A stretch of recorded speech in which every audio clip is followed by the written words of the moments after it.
Good morning. The first task of today is going to be cooking some bagels.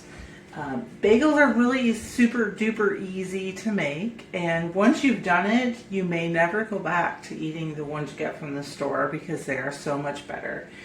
The first thing we're going to start with is some very, very warm water. This is 2 cups, very warm water. You should comfortably be able to stick your finger in there and it doesn't feel like it's burning you at all. You don't want to boil this. You're not trying to kill your yeast. So we're going to put that in our bowl first. And we're going to add about 2 tablespoons of flour. Or I'm sorry, sugar, not flour. We're going to do the flour later. Sugar first. And we're just going to dissolve that a little bit in the water. This is 1 tablespoon or 1 packet of active dry yeast into the warm water and sugar. Now this needs to just hang out for about 5 minutes. You're just going to take a clean, dry tea towel or kitchen towel and throw it over the top. Just let it stand until it gets all frothy and bubbly, and then it'll be ready for the next step. Now it's time for the next step.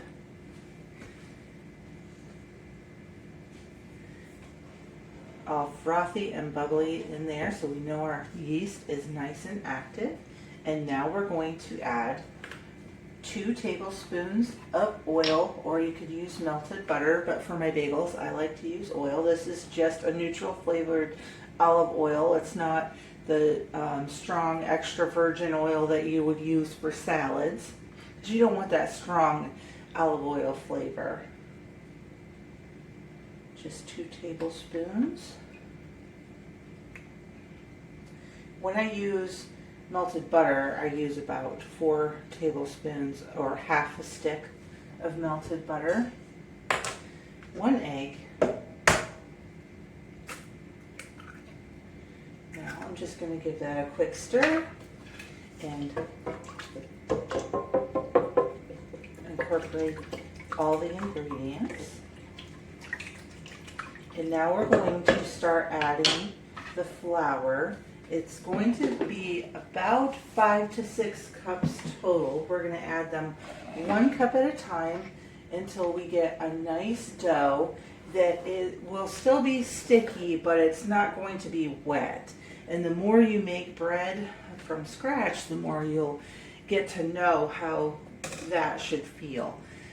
Just trust your gut. If it still feels really wet and sticky, then add just a little bit more flour. I'd go a tablespoon at a time until you get the right consistency. This is going to be a little bit stiffer than a bread dough. So I'm going to start with 2 cups.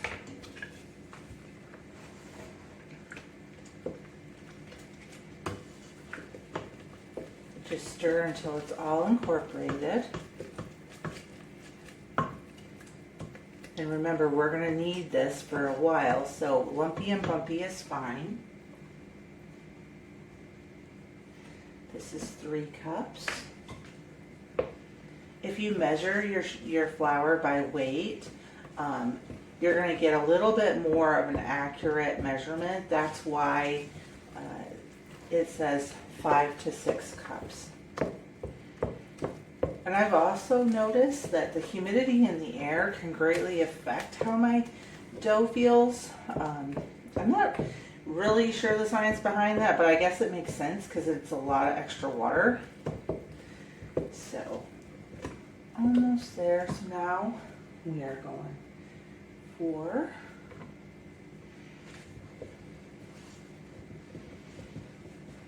Now it's starting to come together.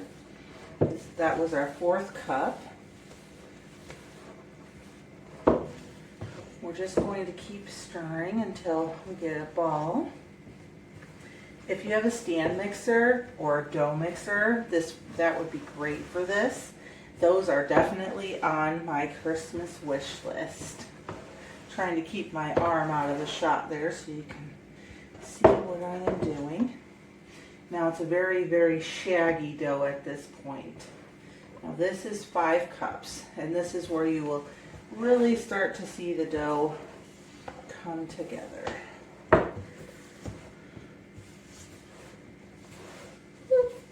And I just flung flour everywhere.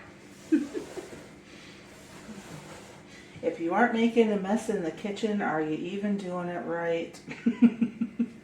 For me, the answer would be no. I always make messes, but what matters is that you clean up afterwards. At this point, it's becoming much drier and much easier just to mix it with my hand. I'm just finishing incorporating all that flour. I think it is going to need just a little bit more flour. As I said, it will still be a little bit sticky, but not wet. And as you knead it, the stickiness will go away. All right. At this point, I'm going to start adding a tablespoon of flour at a time until I get the consistency that I want. And honestly, that might have done the trick right there. That's why we just go a tablespoon at a time. It does come together pretty quickly. Clean up a little bit, that little bit of water there on the counter. We don't want a wet surface at all to knead this on. Of course, it's bread dough and water is kind of its kryptonite, right? Okay. No more water.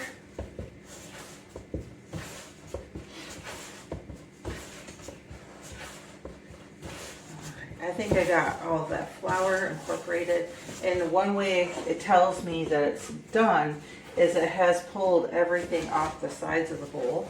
And if you have it in a stand mixer, that's another way you can tell that it's done kneading. When it's fully finished kneading, is all of the stuff will be off the sides of the bowl. Now I'm going to turn it out.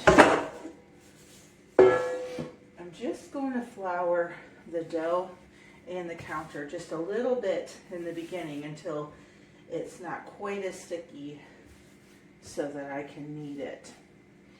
And it's also slightly wet yet, so that little bit of flour is not going to change it.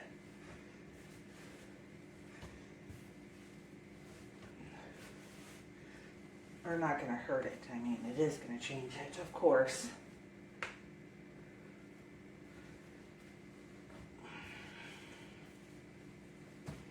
Now you'll just knead it back and forth, lifting and twisting a quarter of a turn every time you smash it into the counter.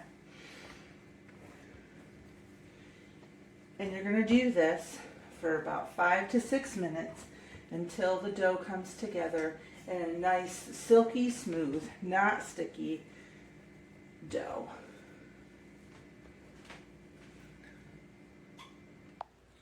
The dough is ready. It's nice, silky and smooth. And now to the bowl, I'm going to add just about a quarter size of olive oil. And now I'm going to grease the bowl. Return the dough to the bowl and just turn it to coat all sides with the oil. Now I'm going to cover this, put it on my stovetop with the light turned on just to create a little bit of warmth. And we're going to let this rest for between a half an hour and 1 hour until it doubles in size. All right, on to the next step. Now there's this step and one more after this. If this was bread, like regular sandwich bread or regular buns, you would just be shaping and rising and then baking at this point. But because this is bagels, we are going to shape, rise, boil them in a water bath for approximately 1 minute on each side. And then we're going to put them back on the baking sheets, let them rest for about a minute or two. Then we can, well, actually before they rest, we want to top them with whatever toppings we want while they're still wet. That way the toppings stick a little better. Then we're going to put on our egg wash, and then we're going to throw them in the oven at 400 degrees for between 10 and 15 minutes to finish off the baking process and make them nice golden brown and have that crunchy outside and that chewy inside.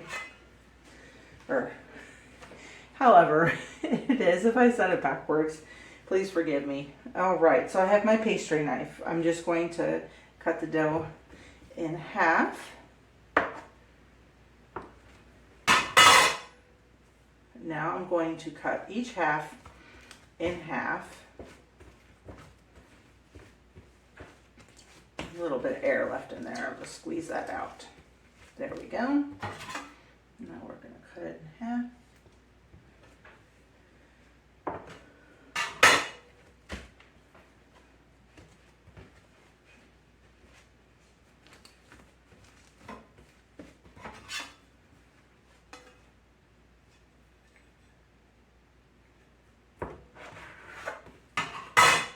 Now we're going to cut each half into 4ths.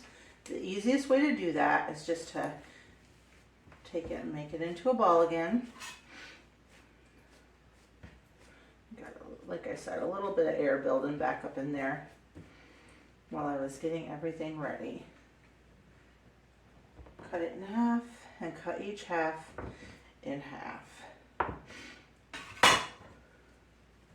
We're going to set these off to the side and do the same thing to the other 4 parts.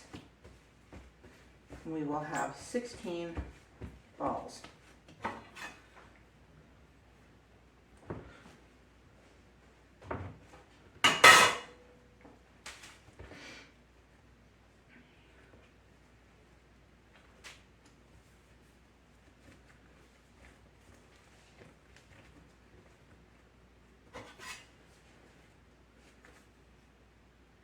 If you want them perfectly equal, you can weigh each ball out. I don't go that far. My family's not going to care if some of the bagels are a little bit smaller than the others. Of course, it would be different if you're selling them or whatever, but this is strictly for us. All right. So now the next step is pretty easy and self-explanatory. We're going to make the bagel shape. So I'm just taking the dough and I'm going to cup my fingers under this part, bring it back, put my thumb here, and then roll back and forth so that I'm stretching and making that very tight ball shape.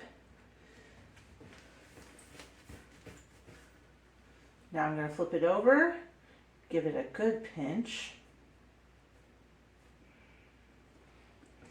Take my finger and my thumb, I'm going to take the one that doesn't have a long fingernail, go into the middle and bring them together, spreading as I go, till I form a hole. Now I'm just going to gently stretch that hole out. I'm going to do this for all of them. I'm going to lay it on the cookie sheet that's prepared with a piece of parchment paper. I'll go through that one more time with you. Again, just putting my thumb and my fingers, forming a kind of cup, and just pushing as I roll. So it's making a very tight little ball.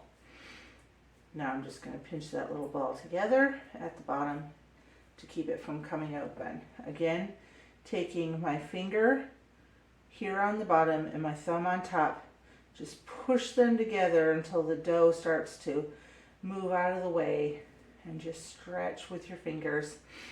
And don't worry, that hole is going to come back together quite a bit, and when we put them in the water bath, we're actually going to have to open that hole up a little bit more.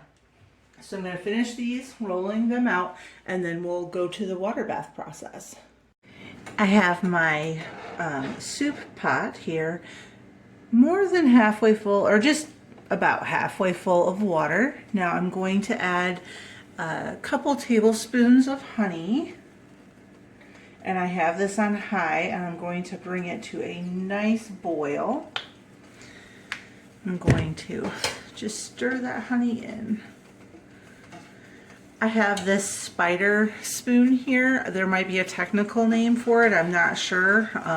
This is what I like to use to lift my bagels up out of the water.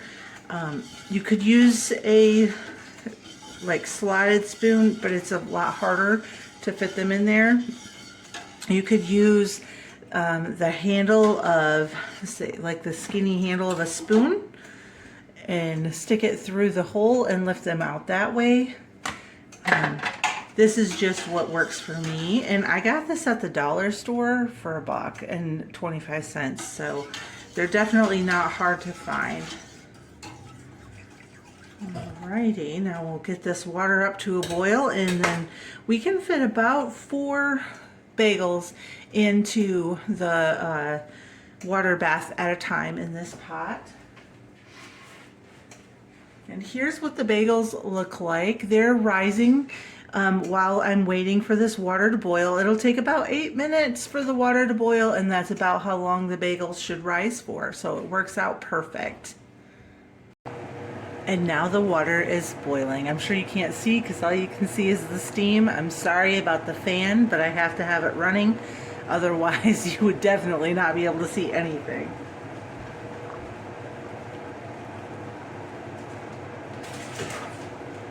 So it's really important that you don't overproof your bagels. They won't turn out. They'll go flat if you do. So now I'm going to do, whoops, sorry about moving the camera. I have my bagel by the hole, stretching it out just a little bit. Now I'm just going to drop it into the water bath.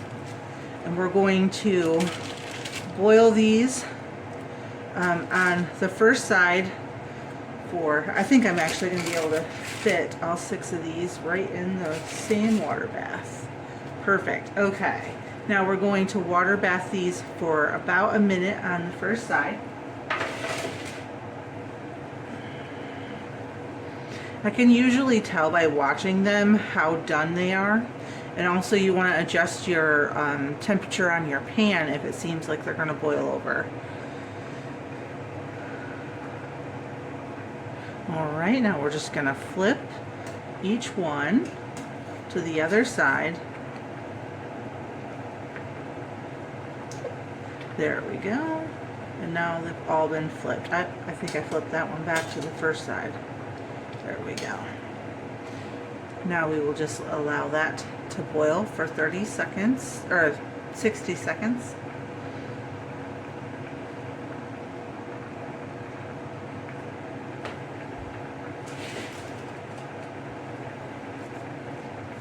Now I'm just going to grab them, shake a little bit of the excess water, and flip them onto my pan. You don't really want the bagels to touch. Some breads it's better if they touch, bagels not so much. That way they can cook evenly on all sides.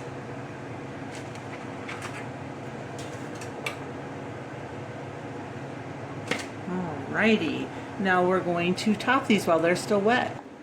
These 6 are just going to get a garlic and herb topping. So I have some garlic powder,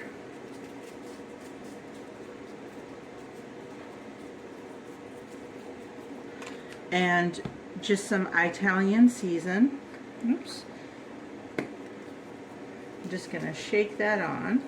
We absolutely love these. An egg sandwich on these is delicious. Alright, and those ones are done. I'm going to boil up the others and then we'll top those as well. These 5 I'm just going to top with some cheddar cheese.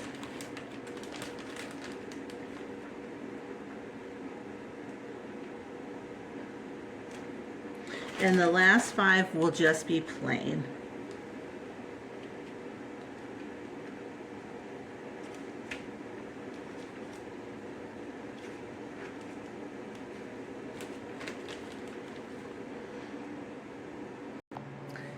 I made an egg wash with 2 tablespoons milk and 1 egg yolk. Now I'm just going to apply it to the bagels. The ones with cheese, they don't really need an egg wash. Now, if you put the egg wash on before you put the spices on, I found that the spices don't stay as well. Now, yes, I am going to get some of that garlic and herb on my brush, but that is why I decided to do those last. I am going to put a little egg wash on the sides of the cheese bagels, just so we get some nice browning.